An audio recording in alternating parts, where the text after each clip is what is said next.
กระทรวงเกษตรกรรมและสิ่งแวดล้อมได้ร่วมลงนาม MOU กับทางองค์การ People in Need เพื่อผันขยายระบบแจ้งเตือนภัยล่วงหน้าอยู่ในสปป.ลาวในครั้งวันที่ขออภัยเนาะในครั้งวันที่30 กันยายน 2025อยู่ที่นครไก่สอนพรหมวิหารแขวงสะหวรรณเขตทางกระทรวงเกษตรกรรมและสิ่งแวดล้อมสปป.ลาวได้จัดพิธีลงนามบทบันทึกความเข้าใจ MOU กับองค์การ People in Need หรือ PIN เพื่อดำเนินโครงการผันขยายเครือข่ายตารางระบบแจ้งเตือนภัยล่วงหน้าหรือ Early Warning System EWS ในระดับชาติในระยะปี 2025 ถึงปี 2028 นี้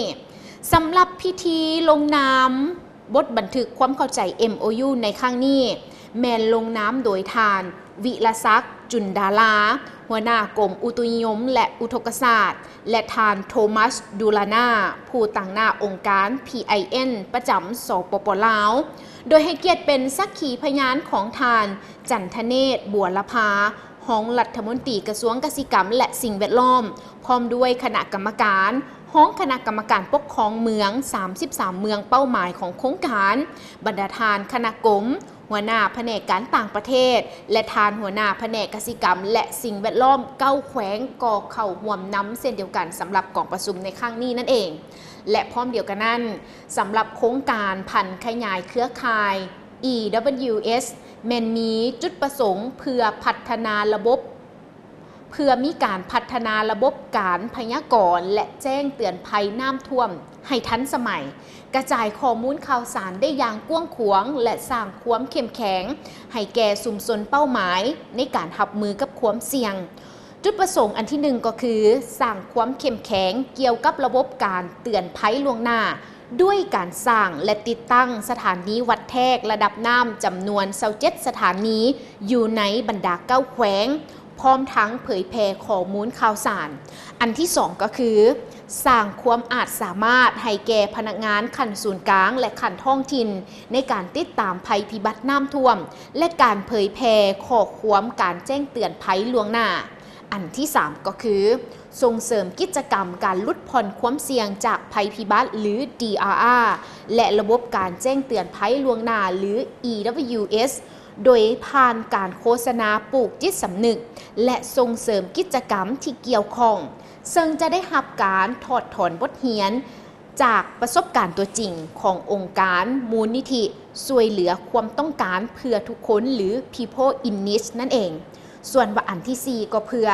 สร้างความเข้มแข็งกลไกการประสานงานและการแลกเปลี่ยนข้อมูลข่าวสารระหว่างหน่วยงานระดับชาติและองค์กรทั้งภายในและสากลต่างๆที่ปฏิบัติหน้าที่เวียกงานการลดผ่อนความเสี่ยงภัยพิบัติ DRR อยู่ในสปป.ลาวนั่นเอง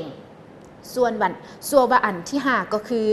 เป็นการส่งเสริมและมีการเสื่อมสารบทบาทยิงสายเกี่ยวกับวิธีเกี่ยมพร้อมรับมือและลดผ่อนความเสี่ยงภัยพิบัติที่เกิดจากการเปลี่ยนแปลงสภาพอากาศโดยเน้นใส่บรรดาแขวงเป้าหมายของโครงการซึ่งว่าสำหรับการลงนาม MOU ในครั้งนี้นะคะผู้ชมยังเป็นการปฏิบัติตามแผนการแจ้งเตือนภัยล่วงหน้าสำหรับทุกคนในปี 2024 จนไปถึงปี 2027 ของทั้งรัฐบาลเพื่อเป็นการลดผ่อนความเสี่ยงภัยพิบัติและสร้างความพร้อมให้แก่ประชาชนในการรับมือกับผลกระทบจาก